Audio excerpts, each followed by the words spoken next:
The sound of turbines cut through the Las Vegas sky like blades.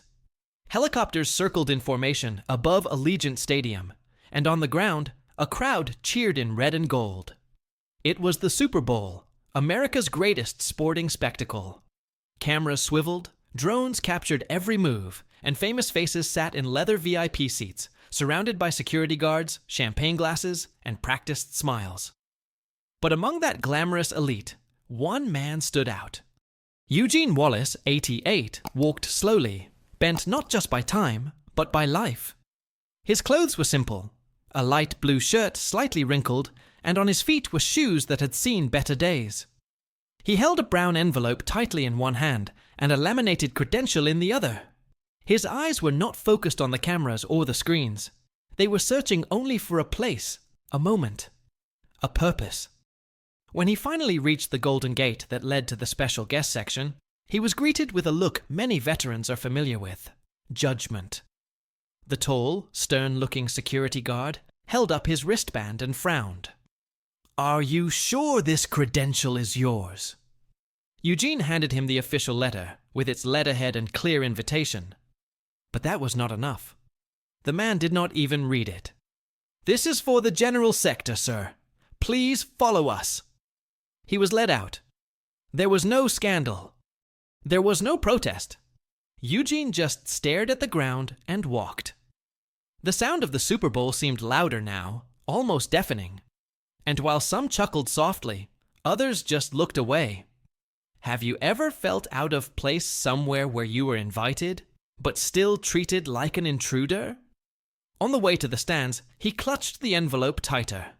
Not for fear of losing it, but for everything that envelope represented. Inside it were his memories, his mission, an old black and white photo, and a medal that he wanted to silently give to the player he had admired on TV for years, Patrick Mahomes, the quarterback who, without knowing it, had become part of his legacy. But sitting among ordinary fans, squeezed between shouts, bottles, and shoving, Eugene seemed invisible. No cameras showed him. No authorities recognized him. No journalists knew who he was. He was just another old man among so many faces. And maybe that was exactly what they expected him to be. Just another face in the crowd. But what no one there knew, not even Patrick Mahomes, was that inside that envelope, along with the photo and the medal, was a secret connection to the past. A buried story that could change everything. Something he had kept quiet for more than 50 years. And in that packed stadium, where millions watched with their eyes fixed on the stars, the true hero of the night went unnoticed. For now. Because what you're about to discover next could change the way you see what it means to be a true champion. Stay with me. Because a simple detail will turn everything upside down. The stands shook with the vibration of the stadium.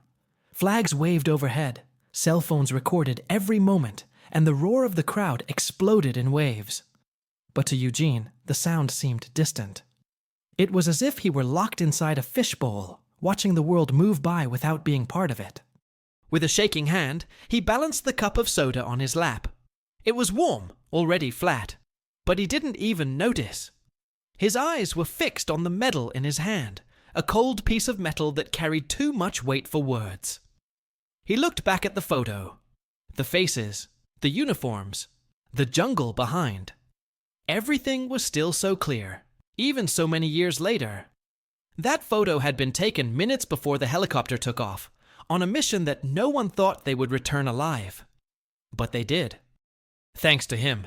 Thanks to that insane decision to land under fire, risk his own life, and pull each wounded man out of there, one by one. His palm was sweating. He turned the medal over carefully, and on the back, hand engraved, were 3 letters and a date. It was all that remained of the honor that was never televised, never awarded, never recognized with the spotlight. Just silence. And memories. Beside him, a young man with painted face was shouting, spilling beer on the seat as he stamped his feet on the floor. The liquid splashed onto Eugene's shoe, but no one noticed. Not even an apology. He wiped it off with the handkerchief he had in his breast pocket, the same one he had used at the funeral of his best friend, also a pilot who had died 2 days before the final mission. That moment wasn't just about Mahomes. It wasn't about football. It was about honoring those who never came back. But there, he was just an old man who smelled of mothballs, surrounded by people who just wanted the show. He took a deep breath. He knew his body wouldn't be able to handle many more trips like that. The doctors had already made it clear. His heart was weak. His blood pressure was unstable. And he himself no longer remembered simple things like dates or names. But he remembered that mission. He remembered that boy crying as he was carried in the arms of the helicopter, and he remembered that his last name was Mahomes. Did Patrick know? Did someone tell him? Or had he forgotten too? A brief shiver ran down his spine. The entire stadium stood up for the team's entrance. Fireworks exploded in the sky. Big screens lit up. Mahomes' face was giant on the screens. Eugene looked up as if he were standing in front of a monument. The crowd cheered. And he just held the medal and the photo tightly in his lap. 2 boys sat down next to him, and upon seeing the envelope, exchanged quick glances. One of them let out a muffled laugh. "Look! Grandpa brought fan mail for Mahomes." The other laughed. Maybe he thinks they'll let him go there and deliver it, right? Eugene heard everything, but he didn't respond. He just closed his eyes for a second. In the darkness, he created within himself an image emerged. His wife of 30 years, holding the same photo and saying, "Promise me that one day you will tell this story." He promised, but he never delivered. Until now. Even if they made fun of him. Even if they ignored him. Even if that was the last thing he would do in his life. It was at that moment that a uniformed employee walked down the line handing out pamphlets. When he noticed Eugene with the envelope and the metal badge glinting discreetly among the papers, he stopped. "Excuse me, can I see that for a moment?" he said hesitantly, as if he had noticed something out of the ordinary. Eugene looked up in surprise. No employee had spoken to him until that moment. "Sure." The boy took the envelope carefully, as if handling something valuable. His eyes stopped on the symbol engraved on the corner of the medal, a hawk in flight with 3 lines underneath. He held his breath. Did you serve in the Ghost Hawks?" Eugene just nodded with an almost imperceptible movement. The boy looked around, discreetly took his cell phone out of his pocket, and took a picture of the medal. He typed something quickly. "Sorry, this is important. Very important." And he left in a hurry, disappearing into the crowd. Eugene stood there, trying to understand, but his heart was already beating faster, maybe faster than it should. He touched his chest with his left hand. He closed his eyes for a few seconds, and he thought, "I wonder if there is anyone who still cares about this." Mahomes' image appeared on the giant screen again. This time, he appeared on the sidelines, warming up. Calm, focused, oblivious to everything that was happening outside. But something was about to change. What Eugene didn't know yet is that that simple moment, that discrete image, that faded badge, had just triggered a long-forgotten memory. A memory that was about to cross the field, the sidelines, and time. And that would be impossible to ignore. Because now things are going to take a turn that no one in that stadium could have predicted. The cheers of the crowd, the explosion of the smoke cannons, and the screens hypnotizing the audience seemed to be happening on another planet. Eugene, with his eyes closed and the envelope clutched to his chest like an amulet, was no longer there. His old body trembled, but his mind, for a brief moment, returned to the humid heat of the jungle. It was 1971. Cambodia. The mud was up to his knees, mosquitoes bit through his uniform, and shots cut through the sky like whips. He held the helicopter's controls tightly, shouting coordinates into the radio with a cracking voice, not from fear, but from the smoke, the blood, the men screaming for help. "Falcon, I need you in the eastern sector. There's a group trapped under heavy fire." That voice, the same one he'd never forgotten. The radio crackled, but Eugene understood. because it was always the same call. Save someone who couldn't save themselves. He brought the helicopter down with maneuvers that defied logic. Black smoke rose from the branches, grenades exploded too close, and still he descended. When he touched down, 2 soldiers lifted a bloodied man, his uniform torn and his eyes half open. He had a playing card pinned to his helmet, a symbol to confuse the enemy, and a necklace with the family name, Mahomes. Eugene remembered that boy's eyes. So different from the eyes he saw on the big screen today, but so familiar. Back in the present, reality weighed like an anchor. He slowly opened his eyes. He was surrounded by people cheering, shouting, throwing snacks into the air. No one had any idea what was going on inside him. He looked at his hands, trembling, aged, but still firm enough to hold that memory. Sergeant Wallace. The voice was real, low but firm. It came from behind. Eugene turned his head with effort and saw a man in a military cap and teary eyes. I read about the Ghost Hawks. I served years later. You should be down there with the others. Eugene just smiled. A tired, small smile. I've had my moments, young man. Today, I just came to deliver a souvenir. The man remained silent. Perhaps he realized that there were not enough words to translate that, because there was one detail that no one knew. That medal was not his. He kept it for someone who never returned. Someone who died so that he could escape from that burning helicopter. Private Mahomes was one of the few who survived, but one that Eugene could never forget. And the whole world was about to find out what that story meant. Meanwhile, in the basement of the stadium, a notification vibrated on a cell phone. It was an image of the medal. A production assistant, in charge of coordinating the tribute protocol, found the symbol strange and sent it to the internal security group. Within minutes, the image had been circulated among departments that dealt with special guests, honored heroes, and influential figures. Most ignored it. Except one. A man behind the scenes of the broadcast stared at the screen. It was dark, with little connection, but enough to see that silver-etched hawk. His eyes widened. He pulled out his phone and dialed without hesitation. I need to talk to Mahomes. Now. On the other side, a busy hallway hid the Kansas City Chiefs' locker room. Patrick Mahomes was stretching while listening to music. His face was calm, like someone about to face another game. Until an assistant rushed in, ignoring protocol. Pat, take a look at this. The player picked up his cell phone, and for a moment, time stopped. His face lost its focus. His eyes searched the image more closely. He zoomed in on the medal. He read the numbers. He recognized the engraved name. And everything inside him moved. Is that Wallace? It seems so.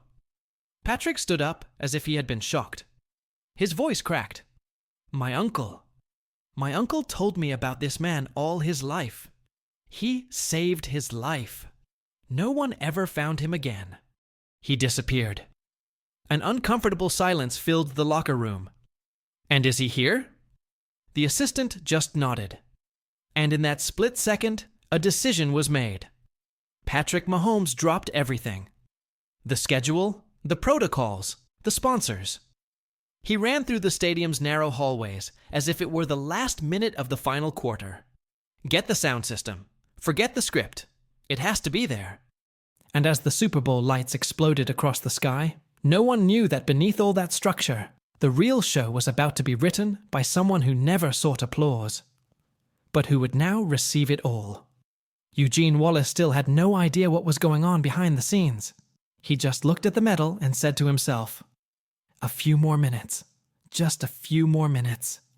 Because what was about to happen would silence even the screams in the stadium. Colored smoke rose in spirals over the field, and the lights exploded in flashes synchronized with the chords of the American anthem.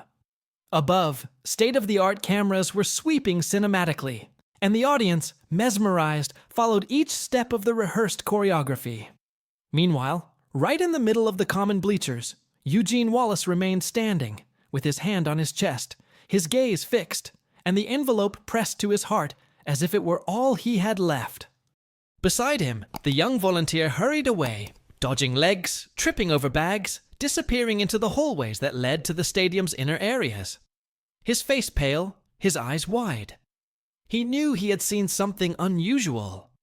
That insignia. He had only read about it on veterans' forums and digitized archives.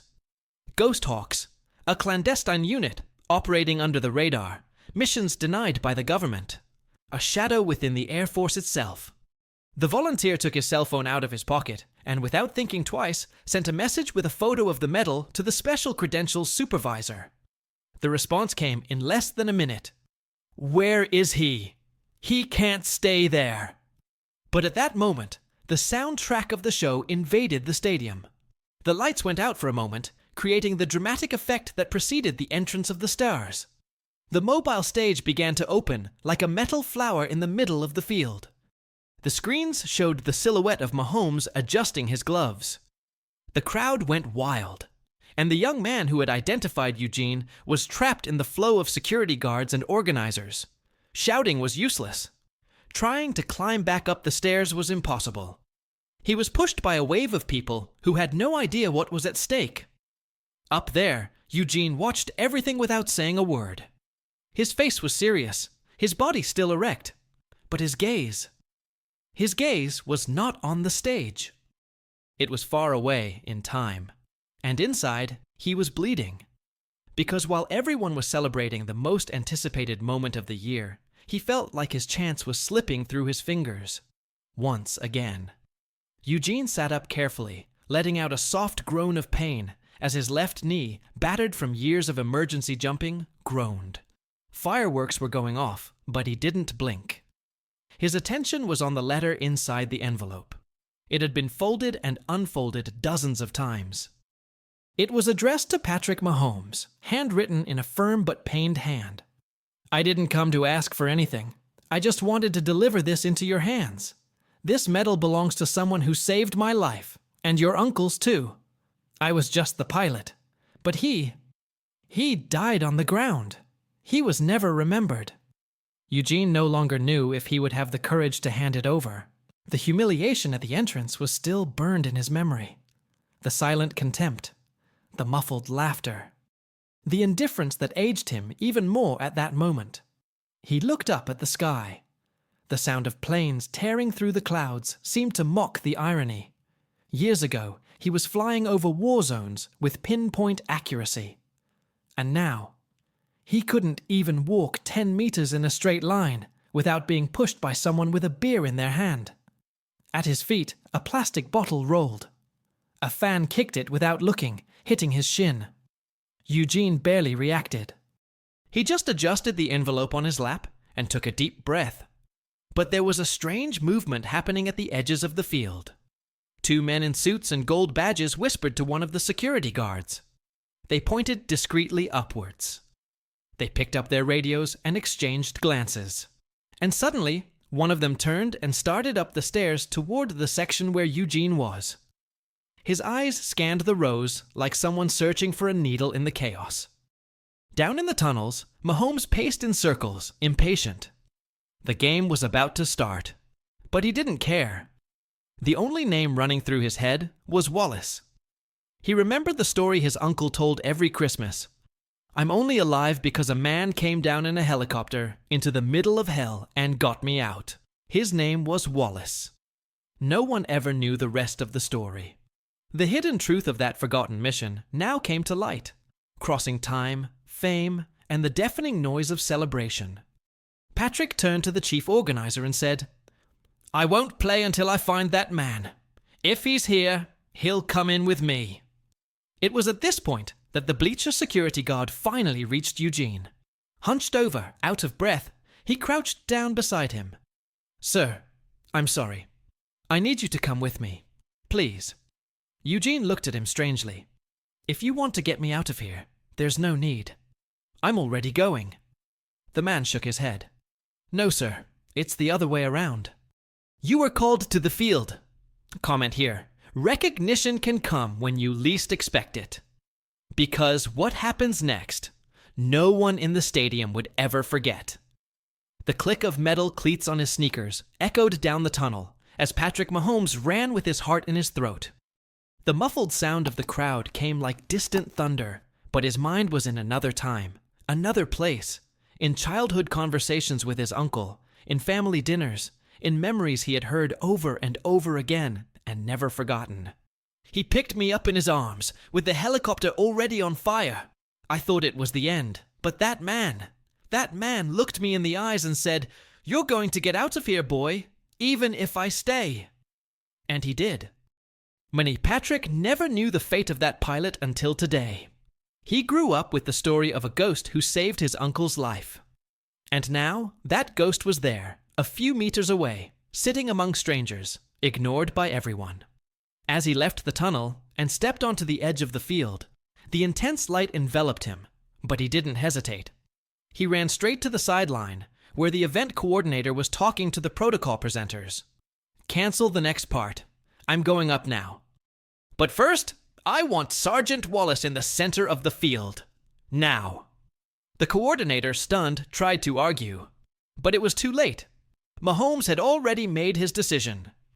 And when a leader commands with truth, there is no one who can stop him. Meanwhile, Eugene walked slowly alongside the security guard, who was guiding him to a makeshift area behind the stage. The crowd didn't even notice. Their eyes were on the fireworks, the celebrities, the promise of a spectacle. But Eugene, he just wanted to arrive with dignity.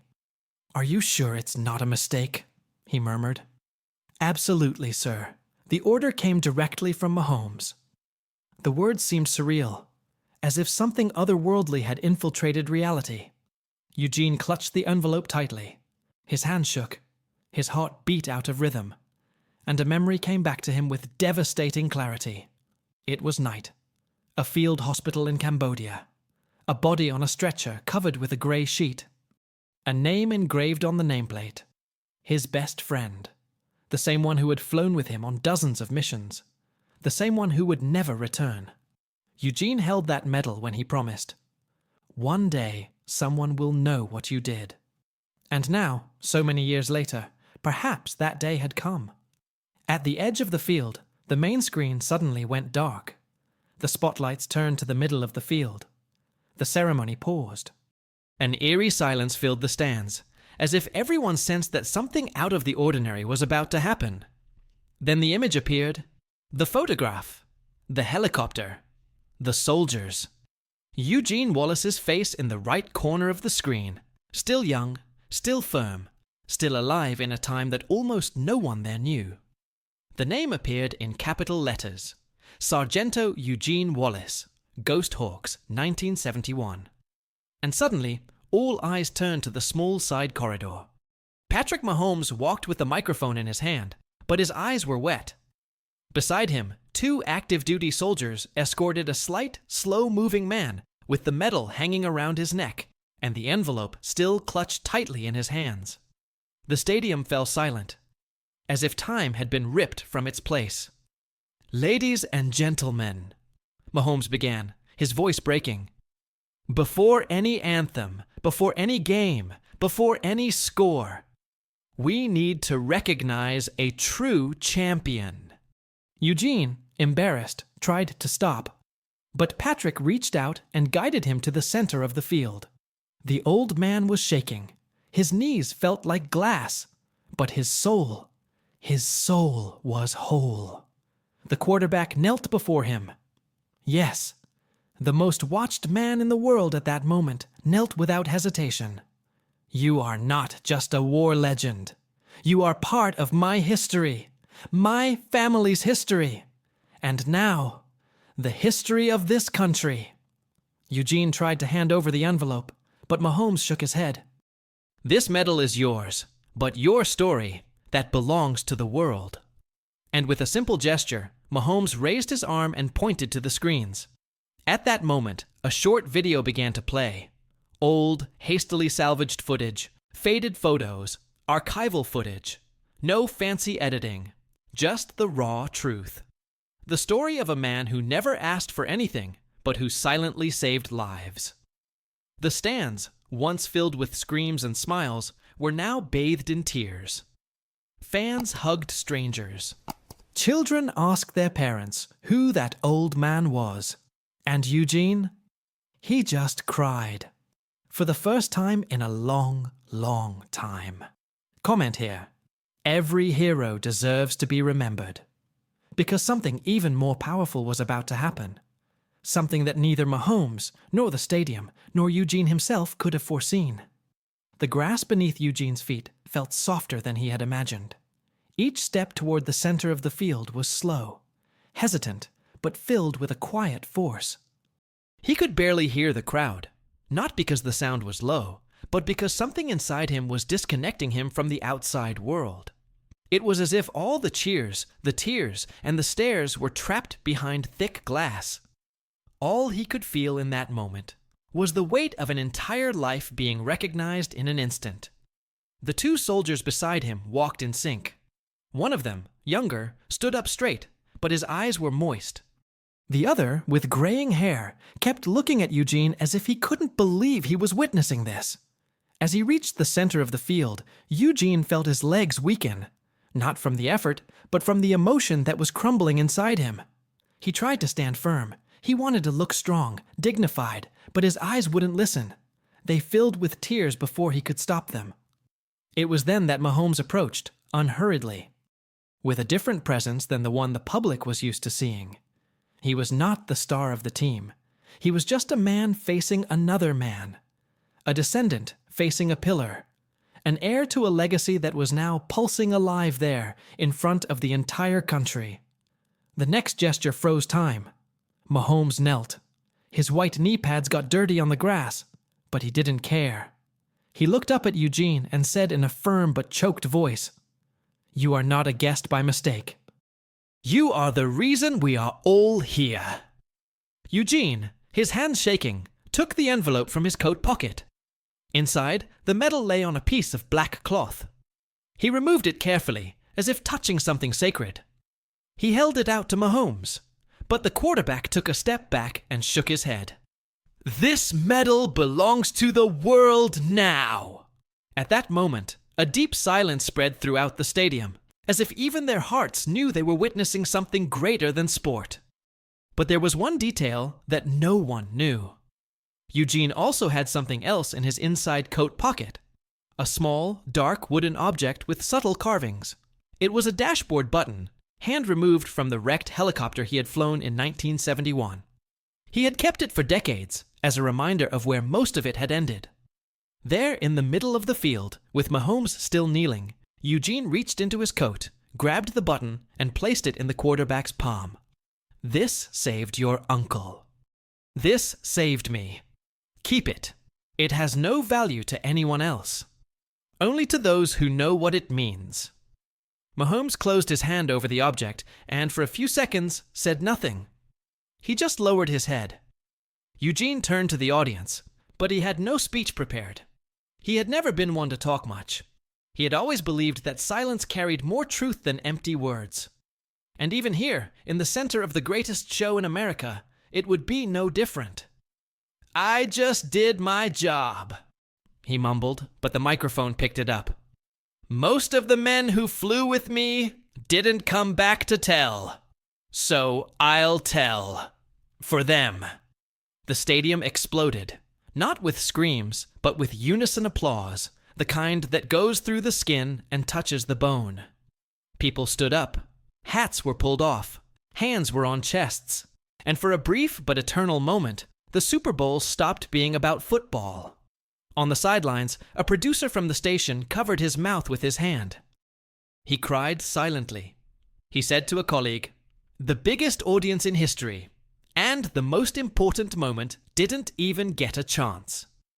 The truth is that something changed there. A kind of collective awakening. A silent recognition that there was more value in a life of sacrifice than in any golden trophy. The aerial camera captured the scene from above. Mahomes kneeling. Eugene standing, the wind gently blowing his coat. And both surrounded by applause, lights, and reverence. Eugene didn't want to stay any longer. It was already too much for his heart. But before he left, Mahomes grabbed the microphone one more time. "Today, Mr. Wallace, the touchdown was yours." Comment here. Honor cannot be bought. It must be earned. And even after all this, destiny still had one last surprise in store, and it would come from where no one expected. The next morning dawned silently in the small town of Rolla, Missouri. The sun barely broke through the light fog that covered the fields around Eugene's house. The wooden porch still bore the marks of the previous night's rain, and the cold February winds beat against the rusty fence, as if whispering a warning. Something had changed. Inside, Eugene woke before 6. His body ached, not from the walk in the fields, but from the pent-up emotion that had finally found its way out after decades. He sat on the edge of the bed, still wearing the old t-shirt with the Nellis AFB insignia he had gotten in the 1980s. He ran his hand over his face, feeling the dry, weather-beaten skin. But there was something different about this morning. Lightness. He walked slowly into the kitchen. The coffee pot on the stove, the white cup with a crack in the corner, and the envelope with the old photos and clippings. They were all still there, as always. Only now, on the table, there was also something he had never thought he would see in his life. A newspaper with his picture on the cover. Next to Mahomes, kneeling, at the center of the world. The headline was clear. Veteran honored before millions. Super Bowl never forgotten. Eugene read it slowly. Each word was like a weight being lifted from his shoulders. He no longer cried. He just looked on, silently, as if he finally understood that the journey had been worth it. The landline phone rang. It was too early for advertising. "Hello?" The voice on the other end was shaky. "Wallace, I'm Sergeant Dean. Dean Collins. I flew with you in Cambodia, remember? I was the radio operator on the night mission near Phnom Penh. My God, you're still alive." Eugene put his hand over his mouth. He was speechless for a few seconds. "Dean? I thought you died in 74. "Almost, but you got me out of there. I never thanked you." "Yesterday, when I saw you on the big screen, I cried like a baby. Man, you changed my life. I have grandchildren now. They saw the scene with Mahomes and asked if you were the hero of the stories I told. I said yes, that you were the guy." The silence of the two men on that phone said more than any speech. It was the kind of reconnection that no social network in the world could provide. It was legacy, memory, gratitude. It was something that lives where the internet cannot reach, in the heart. And that was just the first connection of the day. In the hours that followed, the phone rang non-stop. Former classmates, reporters, school principals, children who sent handwritten letters with colorful drawings and phrases like, "Thank you for saving America." But among all those messages, one caught my attention. It was a yellowed envelope with a hand-stamped seal. No sender. Inside was a single sheet of paper. A short text written in fountain pen. "Mr. Wallace, my father passed away 3 months ago, but in the last years of his life, he always talked about a man who saved him from a campfire in 1971. He said, if it weren't for the pilot, I wouldn't be here today. He didn't even know me, but he carried me on his back. Yesterday, when I watched the game, I cried, because the face on TV was the same one he drew in his memories. Thank you. You didn't just save my father. You saved all of us." Eugene held the letter for minutes, looking at the handwriting with awe. He did not know the author, but here was the result of a decision he had made more than 50 years ago, without knowing what would happen. The hidden truth behind the noblest acts is that there is rarely an audience.